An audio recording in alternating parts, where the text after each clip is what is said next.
when we met with the EMEA leadership team for Uber Eats, one of the things we actually recognised that actually people right now probably are feeling quite a bit burnt out, to be honest. People working very hard for a long period of time, had exponential growth in the business. We've got so much uncertainty and change. So the strategy actually from the leadership team was, hey, look, over the next few months, which was just past over the summer, let's give people some time off to sharpen the saw. And that was really to make sure that employees could come back and ready to refocus and get going for basically from this quarter onwards. And so that leaders had to actually demonstrate that they were taking time off themselves.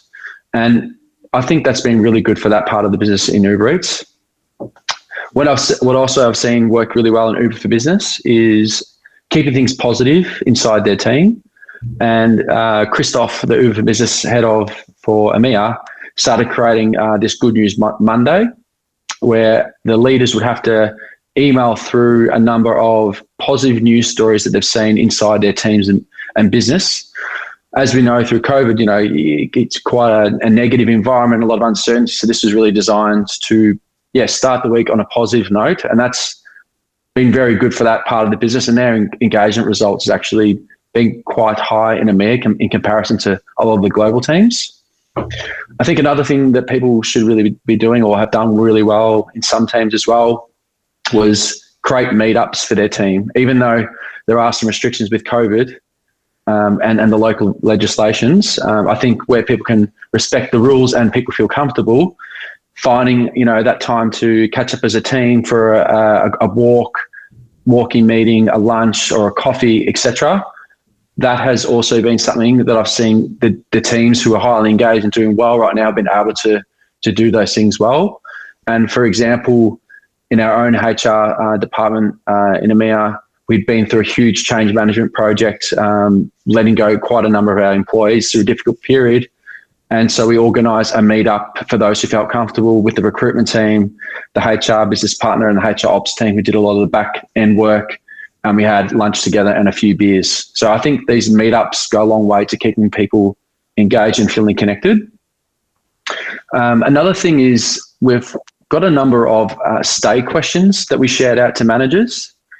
And these stay questions are normally to really unpack how people are feeling and what do they need to be at their best at work.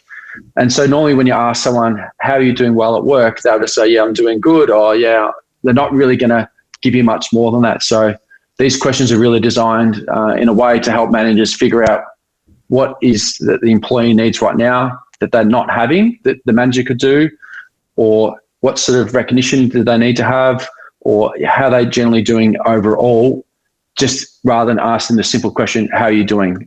So these stay questions, I think, have been a good support for managers to figure out how people are doing.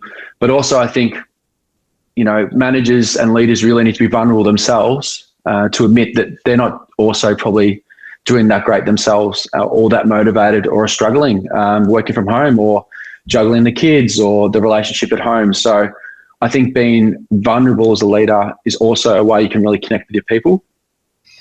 And lastly, I think getting your rhythms and routines at home set up in the right way. I think many people, when they first started working from home, woke up, got the laptop up, started working, and before you know it, it's 7 p.m. at night.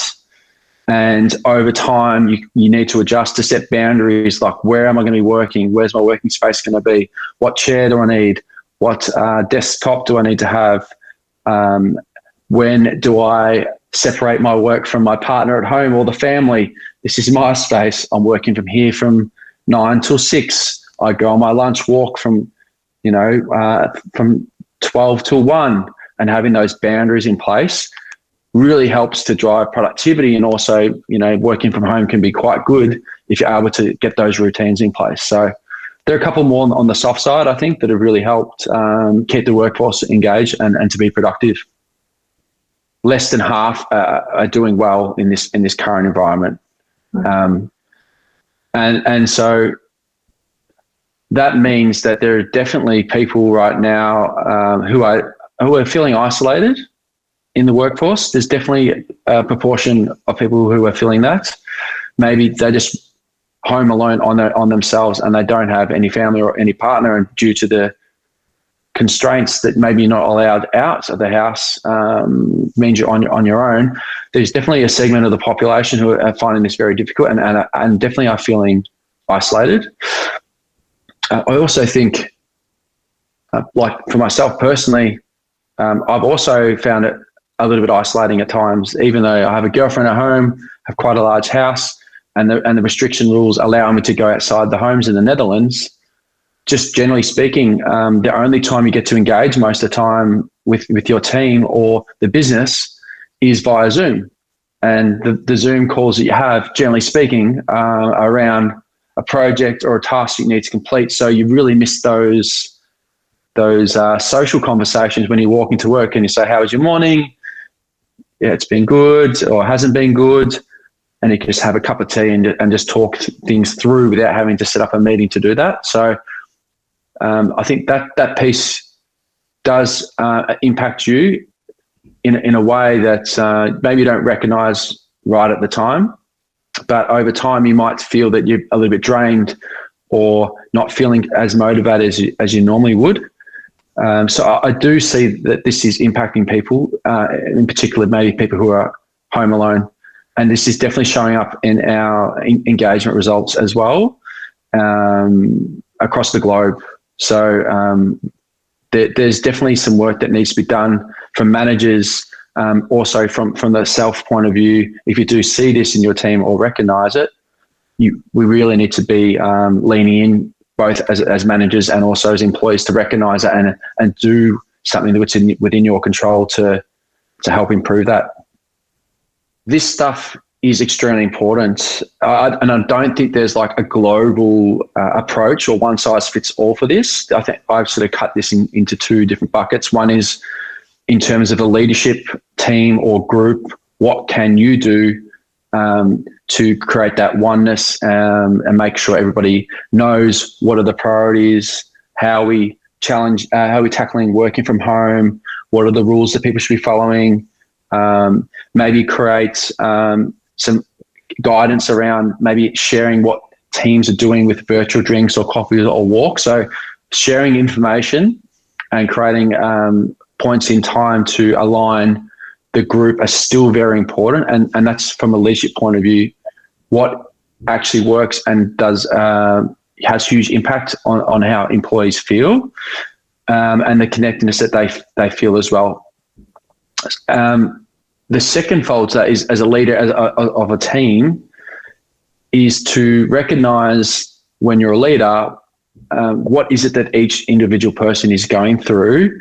And like I mentioned before, those stay questions you ask them about uncovering what needs they have, what's changing, how can we flex or adjust the work environment for them at home, or the distribution of work, etc., to make them feel like they can connect to the group or to the manager one-on-one or as a team.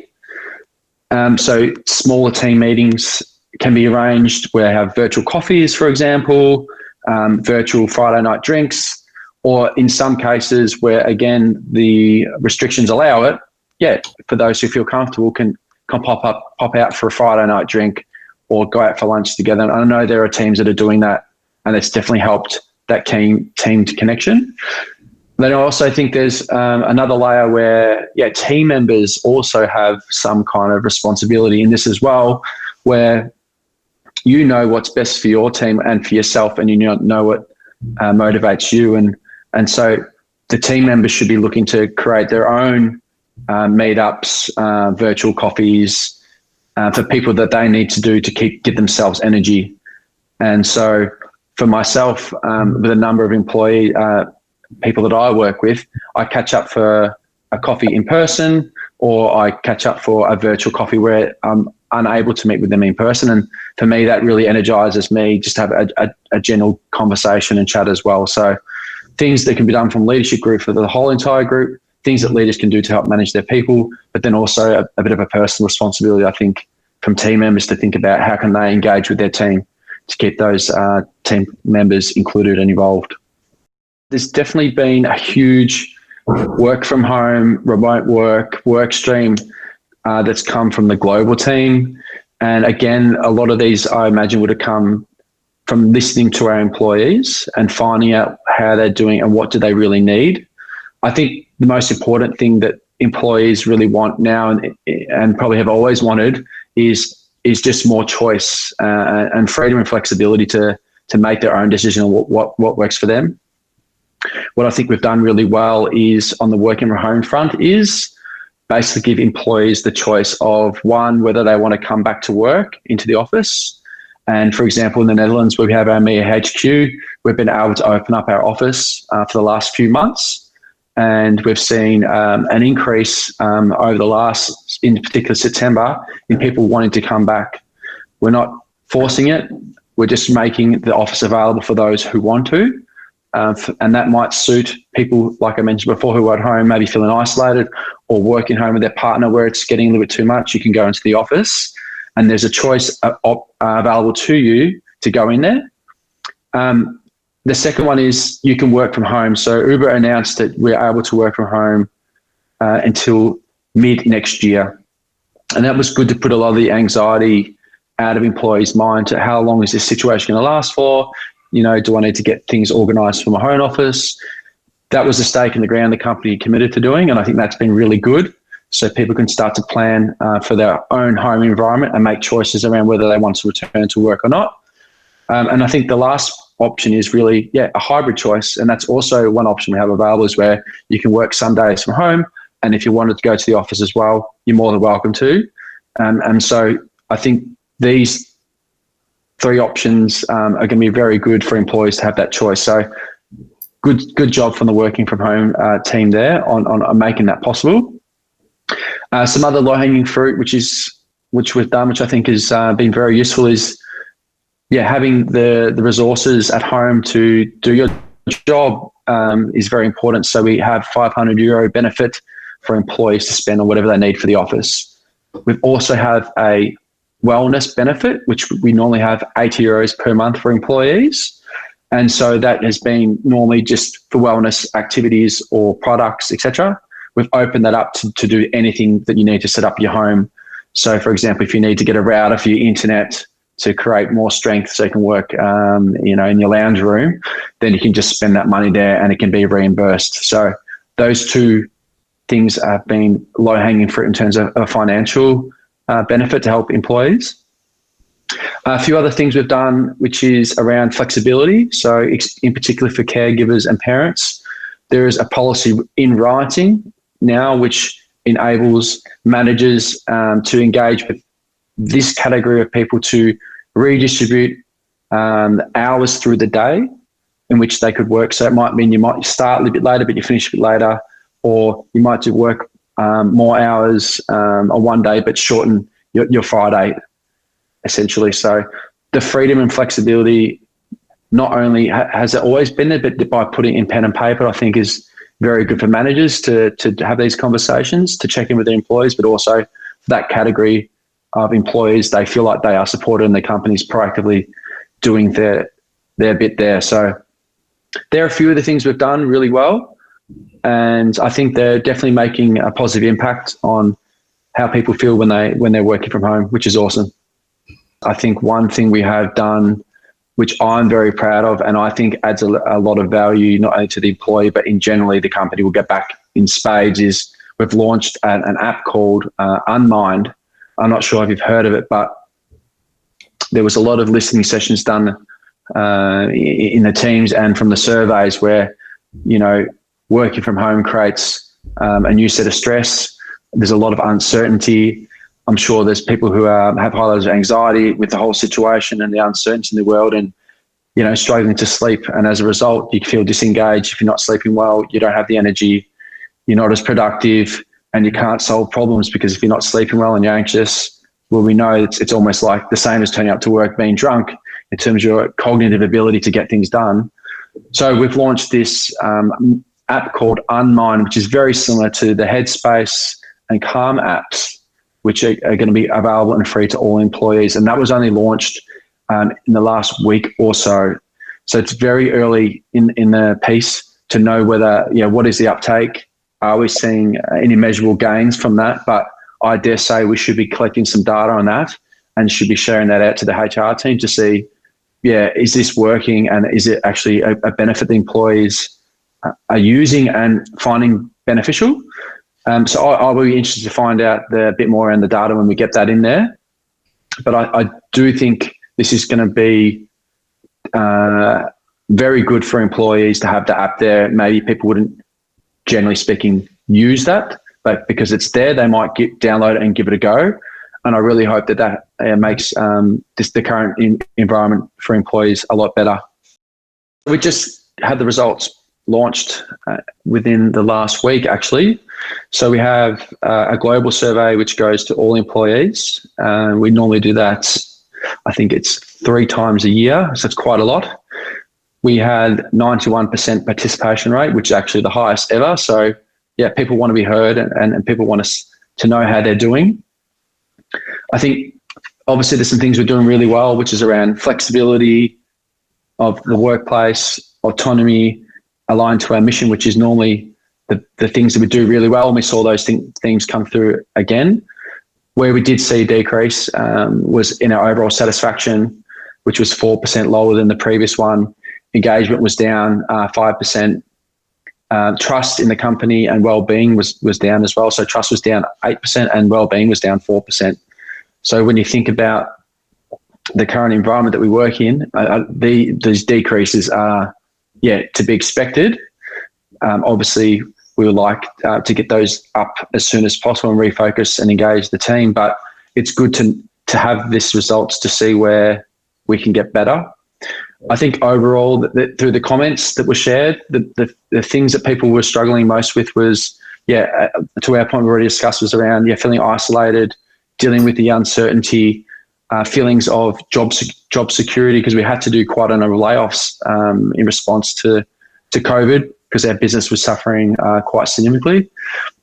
So the leadership team have digested and looked at these results and also saw that there was a need to do something because we saw the decreases. So a few things our Chief HR Officer have done and announced, which was yesterday, was due to those insights I just shared, was we want to create a positive message to our employees that because they're going to back us in as a company and stay with us through all these tough times, we're going to show a commitment to them as employees. So basically, the company has decided to advance upfront 50% of their annual bonus target to be paid out from, I think, start of October. So that would be scheduled for a little bit extra each month in your pay. So you can actually have more money in the bank now because maybe you had a partner who's been laid off and maybe you have question marks around whether you want to stay or not. So this is just really to show that the company's appreciative for all the hard work we've been doing and to give a vote of confidence that we're investing in our people. The second thing that we've done in response to the survey was around our equity grant as well. So that's used as a long-term retention tool. As we saw, attrition has gone up through the recent times with our layoffs that we did. Generally speaking, the data shows when you do massive layoffs that you lose some of your best people. So to retain people and, again, to put a vote of confidence back to our employees, we have advanced some of the equity grants up front now to be vested over a shorter period rather than waiting till start of next year, March. So basically, people are going to get more investment into the company, and hopefully this is going to help inspire people and help them believe in the company and want to stay for longer. So I think there are a couple of things that globally that we've done to tackle this, but what will happen now is each HR partner and business leader will work with their business leader, as most people do in every company, to figure out what are some things that we should do within our own team to make work becoming very exciting and to maybe address any other concerns from work from home, etc. So there's a lot of work to be done, but I really do have faith that Uber's on the right path. And when we get the feedback, they take drastic action to improve it. So looking forward to seeing those results improve over the next quarter.